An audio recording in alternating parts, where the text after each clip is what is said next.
Ribhoi district. A 19-year-old girl was on Monday found murdered allegedly by her boyfriend at Paham's Aim village in Ribhoi. According to sources, the body of the girl hailing from Yeo Maulong village was recovered with stabbing injuries on her neck and stomach.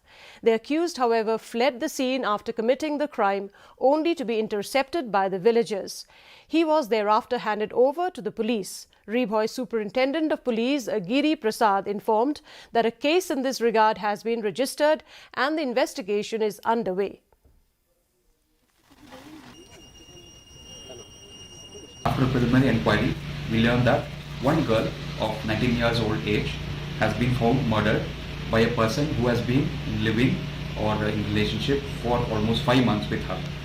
So after the inquiry, the Nongpo police also managed to apprehend him in the Nongpo police station itself, and a case is being registered in this connection and further investigation is on.